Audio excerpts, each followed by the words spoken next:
ಸಾತ್ವಿಕ ಧರ್ಮ ಬಂಧುಗಳೇ, ಕಲಿಪುರುಷನ ವಿಷಯವಾಗಿ ಎರಡನೇ ದಿನ ಇಂದು ಒಂದಷ್ಟು ವಿಷಯಗಳನ್ನು ಕುರಿತು ಚಿಂತನೆ ಮಾಡೋಣ. ಒಂದು ದಿನ ಪರೀಕ್ಷಿತ ಮಹಾರಾಜ ಬೇಟೆಗಾಗಿ ಕಾಡಿಗೆ ಹೋಗಿದ್ದಾನೆ. ಬೇಟೆ ಆಡ್ತಾ ಆಡ್ತಾ ತುಂಬ ಸಮಯ ಕಳೆದಿದೆ. ಆನಂತರ ಬಾಯಾರಿಕೆ ಆಗಿದೆ. ತುಂಬ ಕಡೆ ಹುಡುಕ್ತಾನೆ, ನೀರು ಸಿಗಲ್ಲ. ಆನಂತರ ಹುಡುಕ್ತಾ ನೀರನ್ನು ಹುಡುಕ್ತಾ ಬರ್ತಿದ್ದಾನೆ. ತುಂಬ ಗಂಟಲು ಒಣಗಿ ಬಾಯಾರಿಕೆ ಆಗಿದೆ. ಅಲ್ಲಿ ಶಮೀಕ ಋಷಿಗಳ ಆಶ್ರಮ ಕಾಣುತ್ತೆ. ಅಲ್ಲಿ ಬಂದು ಆ ಕಡೆ ಗಮನಿಸ್ತಾನೆ. ಅಲ್ಲಿ ಋಷಿಗಳು ಸಮಾಧಿ ಸ್ಥಿತಿಯಲ್ಲಿ ಮೌನ ಧಾರಣೆ ಮಾಡಿಕೊಂಡು ಜಪದಲ್ಲಿ ತೊಡಗಿರ್ತಾರೆ. ಆವಾಗ ಸುಮಾರು ಬಾರಿ ನಾನು ಪರೀಕ್ಷಿತ ಮಹಾರಾಜ, ನನಗೆ ನೀರು ಬೇಕಿದೆ, ತುಂಬ ಬಾಯಾರಿಕೆ ಆಗಿದೆ ಅಂಥೇಳಿ ಋಷಿಗಳಿಗೆ ಹೇಳ್ತಾನೆ. ಆದರೆ ಅವರು ಮೌನ ಧಾರಣೆ ಮಾಡಿಕೊಂಡು ಸಮಾಧಿ ಸ್ಥಿತಿಯಲ್ಲಿರೋ ಕಾರಣಕ್ಕಾಗಿ ಅವನ ಜೊತೆಗೆ ಮಾತನಾಡೋದಿಲ್ಲ. ಅವರು ಮೌನವಾಗೇ ಇರ್ತಾರೆ. ಇದನ್ನು ಅವನು ವಿಚಾರ ಮಾಡ್ತಾನೆ. ನಾನೊಬ್ಬ ರಾಜನಾಗಿದ್ದು ನನಗೆ ಗೌರವ ಕೊಡಲಿಲ್ಲ ಅನ್ನುವಂಥ ಭಾವದಿಂದ ಕ್ರೋಧಿತನಾಗಿ ಅಲ್ಲಿ ಆ ಕಡೆ ನೋಡ್ತಾನೆ. ಒಂದು ಸತ್ತು ಬಿದ್ದಿರುವಂಥ ಹಾವಿರುತ್ತೆ. ಆ ಹಾವನ್ನು ಬಾಣದ ಸಹಾಯದಿಂದ ತಗೊಂಡು ಶಮೀಕ ಋಷಿಗಳ ಕೊರಳಿಗೆ ಸುತ್ತಾಕ್ತಾನೆ. ಇದನ್ನು ಆ ಸರ್ಪವನ್ನು ಸುತ್ತಾಕಿ ಅವನು ಅರಮನೆಗೆ ಹೊರಟು ಬಿಡ್ತಾನೆ. ಅದನ್ನೆಲ್ಲ ಗಮನಿಸಿದ ಆ ಆಶ್ರಮದ ಕೆಲ ವಿದ್ಯಾರ್ಥಿಗಳು ಯಾವ ಶಮೀಕ ಮಹರ್ಷಿಗಳ ಮಗ ಶೃಂಗಿಗೆ ಹೋಗಿ ನಡೆದ ವಿಷಯವನ್ನು ತಿಳಿಸ್ತಾರೆ. ಆವಾಗ ಶೃಂಗಿ ಶಾಪವನ್ನು ಕೊಡ್ತಾ ಇದ್ದಾನೆ ಪರೀಕ್ಷಿತ ಮಹಾರಾಜನಿಗೆ. ನನ್ನ ತಂದೆಗೆ ಸತ್ತ ಹಾವನ್ನು ಸುತ್ತು ಹಾಕಿದ ಪರಿಣಾಮವಾಗಿ ಇನ್ನು 7 ದಿನದಲ್ಲಿ ನಾಗರಾಜ ತಕ್ಷಕನಿಂದ ನಿನಗೆ ಮೃತ್ಯು ಸಂಭವಿಸಲಿ ಅನ್ನುವಂಥ ಶಾಪವನ್ನು ಶೃಂಗಿ ಕೊಟ್ಬಿಡ್ತಾನೆ. ಆನಂತರದಲ್ಲಿ ಆ ವಿಷಯ ಯಾವ ಪರೀಕ್ಷಿತ ಮಹಾರಾಜನಿಗೆ ತಿಳಿಯುತ್ತೆ. ಆ ನಂತರದಲ್ಲಿ ಯಾವ ಪರೀಕ್ಷಿತ ಮಹಾರಾಜ ತಾನು ಅರಮನೆಗೆ ಹೋಗಿ ಒಂದಷ್ಟು ವಿಷಯವನ್ನು ಚಿಂತನೆ ಮಾಡ್ತಾನೆ. ನಾನಿವತ್ತು ಯಾಕೆ ಹೀಗೆ ಮಾಡಿದೆ ಅಂಥೇಳಿ. ಆವಾಗ ಏನು ನಡೆದಿತ್ತು ಅಂತ ಕೇಳಿದರೆ, ಅವತ್ತು ಅವನು ಧರಿಸಿದ ಕಿರೀಟ ಅಲ್ಲಿ ಕಲಿಯ ಪ್ರವೇಶವಾಗಿತ್ತು. ಯಾವ ಪಾಪದಿಂದ ಕೂಡಿರುವಂಥ ಕಿರೀಟವಾಗಿತ್ತು. ಜರಾಸಂಧನೂ ಧಾರಣೆ ಮಾಡಿದಂಥ ಕಿರೀಟ ಅದಾಗಿತ್ತು. ಯಾವತ್ತು ಧರಿಸದ ಆ ಕಿರೀಟವನ್ನು ಆವತ್ತು ಪರೀಕ್ಷಿತ ಮಹಾರಾಜ ಧಾರಣೆ ಮಾಡಿಕೊಂಡು ಬೇಟೆಗಾಗಿ ಹೋಗಿದ್ದ. ಆ ಕಿರೀಟ ಪಾಪದಿಂದ ಕೂಡಿದ್ದಾಗಿತ್ತು. ಹಾಗಾಗಿ ಅಲ್ಲಿ ಕಲಿಯ ಪ್ರವೇಶವಾಗಿತ್ತು. ಆನಂತರದಲ್ಲಿ ಆ ಶಾಪದಿಂದ ಮುಕ್ತಿಯನ್ನು ಪಡೀಲಿಕ್ಕೆ ಅನೇಕ ವ್ರತಗಳನ್ನು ಆಯೋಜನೆ ಮಾಡುವಂಥದ್ದಾಗತ್ತೆ. ಆನಂತರದಲ್ಲಿ ಗಂಗಾ ತಟದಲ್ಲಿ ಹೋಗಿ ಒಂದು ದಿನದಲ್ಲಿಯೇ ಒಂದು ಕಟ್ಟಿಗೆಯಿಂದ ನಿರ್ಮಾಣಗೊಂಡಿರತಕ್ಕಂಥ ಅರಮನೆ ನಿರ್ಮಾಣ ಮಾಡ್ತಾರೆ. ಆ ಅರಮನೆಯಲ್ಲಿ ಭಗವಂತನ ಪೂಜಾ ಧ್ಯಾನ ಜಪತಪವನ್ನು ಮಾಡಲಿಕ್ಕೆ ಪರೀಕ್ಷಿತ ಮಹಾರಾಜ ಮುಂದಾಗ್ತಾನೆ. ಯಾವ ವ್ಯಾಸ ಮಹರ್ಷಿಗಳ ಸುಪುತ್ರ ಸುಖದೇವ ಅವರಿಂದ ಭಾಗವತ ಪುರಾಣವನ್ನು ಕೇಳುವಂಥ ಕಾರ್ಯ ಮುಂದುವರಿಯುತ್ತೆ. ಆನಂತರದಲ್ಲಿ ಅರಮನೆಯ ಸುತ್ತ ಯಾರೂ ಕೂಡ ಇಲ್ಲಿ ಪ್ರವೇಶ ಆಗಬಾರದು ಅನ್ನೋ ಉದ್ದೇಶಕ್ಕಾಗಿ ಅಲ್ಲಿ ಕಠಿಣೋತ್ತರವಾಗಿರ್ತಕ್ಕಂಥ ನಿಯಮವನ್ನು ಆಯೋಜನೆ ಮಾಡಲಾಗತ್ತೆ. ಎಲ್ಲರೂ ಕೂಡ ಕಟಿಬದ್ಧರಾಗಿ ತಮ್ಮ ಕಾರ್ಯವನ್ನು ನಿರ್ವಹಣೆ ಮಾಡ್ತಿರ್ತಾರೆ. 6 ದಿನ ಕಳೆಯುತ್ತೆ. 7ನೇ ದಿನ ಪ್ರಾರಂಭಗೊಳ್ಳುತ್ತೆ. ಅವತ್ತೊಂದು ದಿನ ಕಳೆದರೆ ಆ ಶಾಪ ಮುಕ್ತಿ ಆಗ್ತಾಯಿತ್ತು. ಶಾಪದಿಂದ ಅವನಿಗೆ ಮುಕ್ತಿ ಸಿಗುವಂಥ ಸಂದರ್ಭ.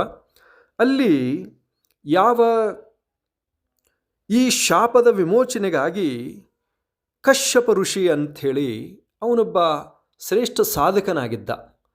ಅವನು ಈ ಶಾಪದ ವಿಮೋಚನೆಗಾಗಿ ಆನಂತರದಲ್ಲಿ ಸರ್ಪ ಕಚ್ಚಿದರೂ ಕೂಡ ಅದನ್ನು ಮರಳಿ ಆ ಒಂದು ವಿಷವನ್ನು ನಿಗ್ರಹಿಸುವಂಥ ಶಕ್ತಿ ಉಳ್ಳಂಥವನಾಗಿದ್ದ.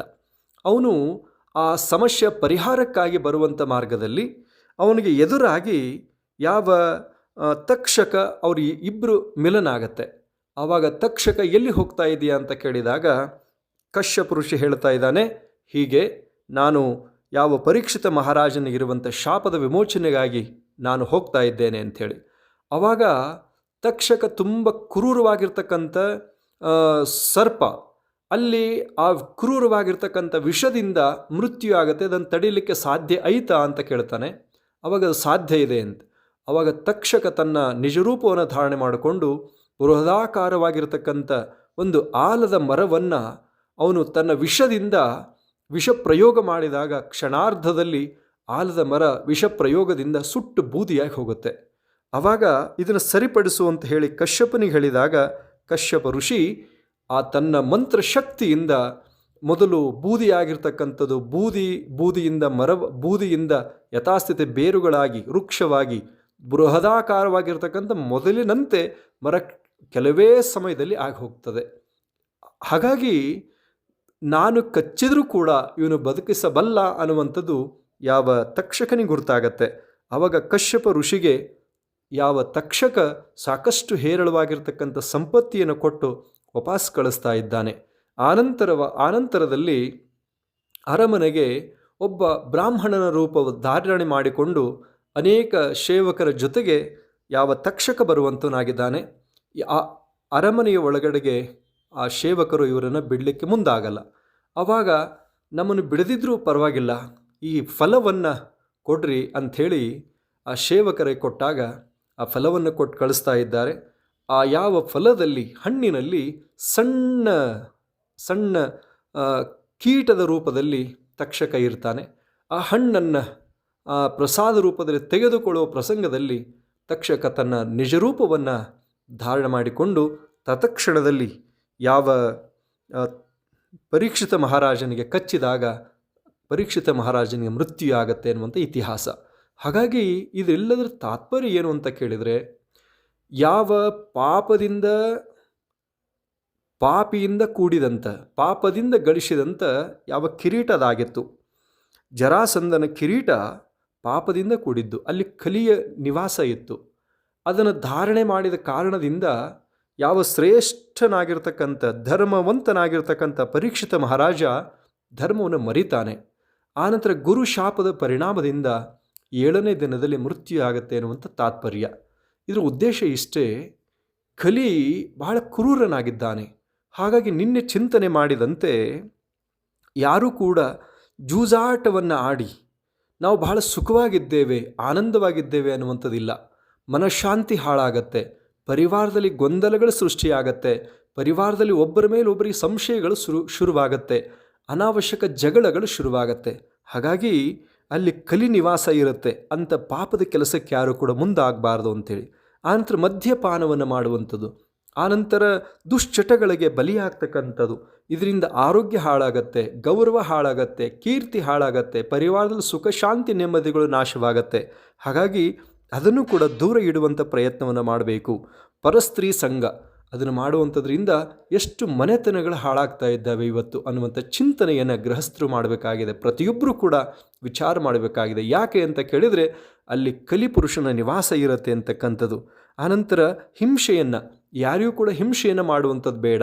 ಸಕಲ ಚರಾಚರ ಜೀವರಾಶಿಗಳಲ್ಲಿಯೂ ಕೂಡ ನಾವು ಪ್ರೀತಿಯನ್ನು ಕಾಣೋಣ. ವಿಶ್ವಾಸದಿಂದ ಭಾವನೆಯಿಂದ ನಾವು ಒಂದು ಸದ್ಭಾವನೆಯಿಂದ ಕೂಡಿಕೊಂಡು ಹೋದಾಗ ಮಾನಸಿಕ ಸಮಾಧಾನ ನೆಮ್ಮದಿ ಲಭ್ಯವಾಗತ್ತೆ ಅಂತಕ್ಕಂಥದ್ದು. ಆನಂತರ ಅನ್ಯಾಯದ ಸಂಪತ್ತಿ, ಅದಕ್ಕೆ ಉದಾಹರಣೆಯಾಗಿ ಈಗ ನಾವು ತಿಳಿಸಿದಂತೆ ಪರೀಕ್ಷಿತ ಮಹಾರಾಜ ಧಾರಣೆ ಮಾಡಿರುವಂಥ ಕಿರೀಟದಿಂದ ಎಂಥ ಅನ್ಯಾಯ ಆಯಿತು, ಎಂಥ ತೊಂದರೆ ಆಯಿತು ಅನ್ನೋದನ್ನು ನಾವು ಇತಿಹಾಸದಲ್ಲಿ ತಿಳ್ಕೊಂಡು ಬಂದಿದ್ದೇವೆ. ಹಾಗಾಗಿ ಸದ್ಭಕ್ತ ಬಂಧುಗಳೇ, ಯಾವುದೇ ಸಂದರ್ಭದಲ್ಲೂ ಕೂಡ ಧರ್ಮ ಕೀರ್ತಿ ದ್ವಯಂ ಸ್ಥಿರಂ, ಧರ್ಮ ಮತ್ತು ಕೀರ್ತಿ ಇವೆರಡೇ ಸ್ಥಿರವಾಗಿರುತ್ತೆ, ಇವೆರಡೇ ಸತ್ಯವಾಗಿರುತ್ತೆ ಅನ್ನುವಂಥ ವಿಷಯವನ್ನು ನಾವೆಲ್ಲರೂ ಕೂಡ ಅರ್ಥೈಸಿಕೊಂಡು ಹೋಗುವಂಥದ್ದು ಅತ್ಯಂತ ಅವಶ್ಯಕ ಅನ್ನುವಂಥ ವಿಷಯವನ್ನು ಪ್ರಸ್ತಾಪನೆ ಮಾಡ್ತಾ, ಇವತ್ತು ಅದು ಎಲ್ಲರಿಗೂ ಕೂಡ ಅನಿವಾರ್ಯವಾಗಿದೆ, ಅವಶ್ಯಕವಾಗಿ ಬೇಕಾಗಿರುವಂಥದ್ದು ನೆಮ್ಮದಿ, ಶಾಂತಿ, ಆರೋಗ್ಯ. ಅವು ಧರ್ಮದಿಂದ ಸಿಗತ್ತೆ, ಪುಣ್ಯಕರ್ಮದಿಂದ ಸಿಗತ್ತೆ. ಅಂಥ ಮಾರ್ಗದಲ್ಲಿ ಹೋಗಿ ನಮ್ಮ ಬದುಕಿನ ಸಾರ್ಥಕ್ಯದ ಕಡೆಗೆ ಕರೆದುಕೊಂಡು ಹೋಗೋಣ ಅಂತಕ್ಕಂಥ ವಿಷಯವನ್ನು ತಿಳಿಸಿ ಈ ಸಂದೇಶಕ್ಕೆ ವಿರಾಮ ಕೊಡ್ತೇವೆ. ಓಂ ಶೋಂ ಭೂಯಾತ್.